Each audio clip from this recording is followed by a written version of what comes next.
We all make mistakes, and I bet as soon as I said that, something popped in your brain that made you cry, oh no, due to a stupid decision you once made. The point is, it happens to the best and the worst of us.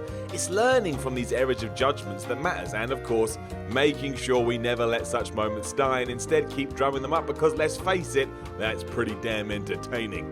I'm Simon from What Culture. This is 10 things WWE regrets about Survivor Series. Number 10, The Big Show wins the title. Survivor Series 99 is a curious beast to look back on today because there was so much going on, the biggest hoopla surrounding Steve Austin. Despite being advertised for the main event, WWE knew he wasn't going to be able to perform because of his neck injuries. The rattlesnake needed time off. This ultimately would become the evening where Rikishi ran over Stone Cold as he wanted to do it for The Rock, and that left a gaping hole in the title picture. And who filled it?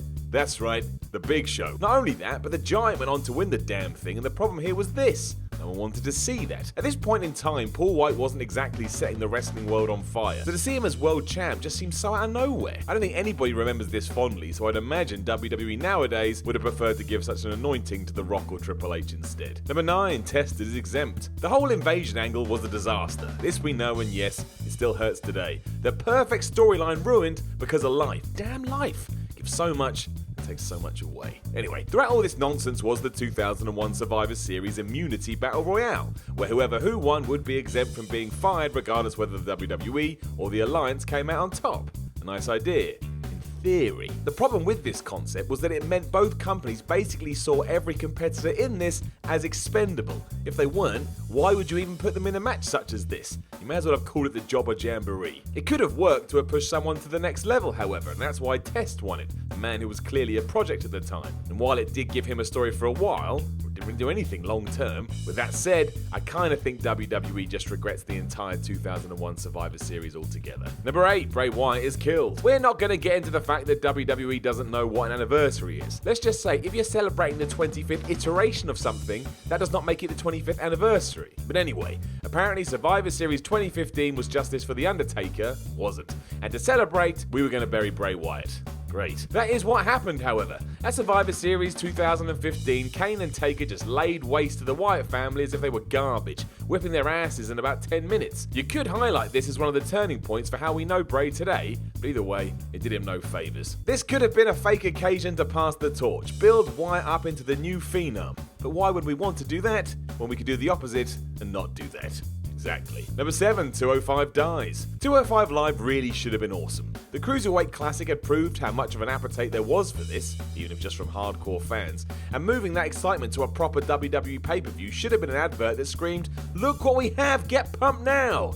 But it didn't do that. Instead, the decision was made to have Brian Kendrick and Kalisto have a match at Survivor Series 2016. Now, this was fine on paper. Both are very skilled workers, but it just wasn't the right call. With a ton of performers that no one in the WWE universe had ever seen on the books, someone should have made the call to utilize them more and told them to go out there and flip around like dolphins. Instead, we got a fight that was okay, but also one that no one cared about. It was the worst advert for the Cruiserweights, and it's been an uphill battle ever since. Number 6, the Survivor Series 2017.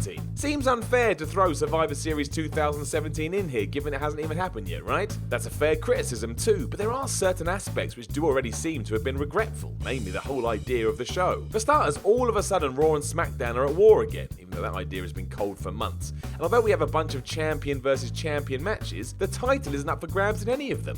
So why am I to care? This doesn't mean it won't be entertaining or produce good matches, but WWE could have started heating up this battle again post SummerSlam to really allow it to pop here, rather than just go, "Oh yeah, by the way, this happens now, cheers." Jeez. Number 5, The Big Show. Again, this isn't The Big Show's fault, but it still doesn't stop it from being really, really weird. During the whole what is going on with Daniel Bryan situation, WWE decided to try and use all that momentum, put it on The Big Show. They even had him doing yes chants in the crowd, mostly as fans looked at him with disbelief in their shocked retinas. Of course, it didn't work for many reasons, the most obvious one being the Big Show is massive and Daniel Bryan was the proverbial underdog. No one was going to get behind a giant in the same way if that's the story you're trying to tell, which it was. It all led to a WWE title match at Survivor Series 2013, so just months after Bryan had been screwed at the championship at SummerSlam against Randy Orton, and of course Show lost after an RKO. Whoop-de-doo. Number 4, the Sergeant is slaughtered. At Survivor Series 1990, the main event pitted Hulk Hogan, Tito Santana and the Ultimate Warrior against Hercules, Paul Roma, Rick Martel, Ted DiBiase and the Warlord. Fine, cool, whatever. The stupid thing here was that all the matches worked as a build-up to this main event, meaning the survivor of each team early in the night was eligible to compete. And what happened to Sergeant Slaughter, a man who was scheduled to win the WWE title just 2 months later? He never made it to the close of the pay-per-view because he'd already lost earlier in the night to Tito.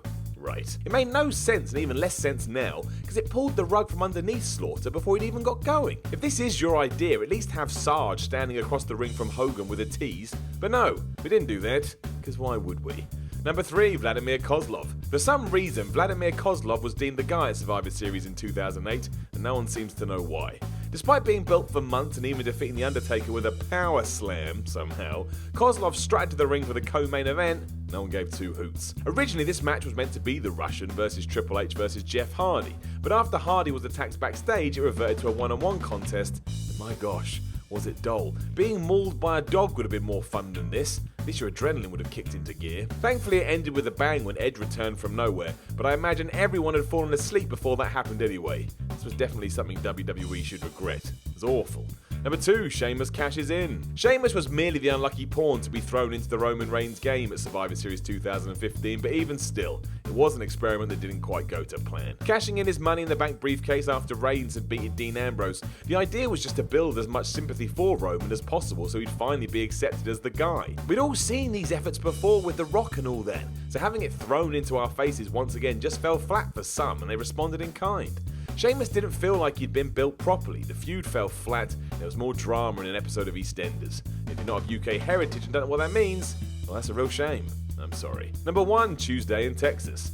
Back in the days when WWE would just go nuts every now and then and pull random events out their ass, Tuesday in Texas was a big event that happened the Tuesday following Survivor Series 1991.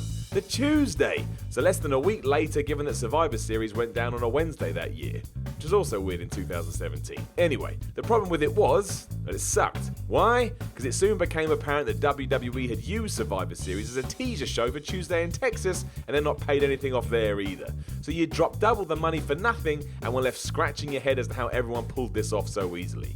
Imagine you bought Survivor Series on VHS only to realise you needed another show to figure out what had happened. That's not cool, man. It's not cool. And if you're a kid, your parent is never going to buy you 2 VHS tapes anyway. Know of any other things that WWE regrets about Survivor Series? Let us know in the comments below, and don't forget to like, share and subscribe. Then make sure you head on over to whatculture.com and read some articles, and follow What Culture on Twitter at WhatCultureWWE. My name is Simon from What Culture, and I still regret the fact I lost all my hair.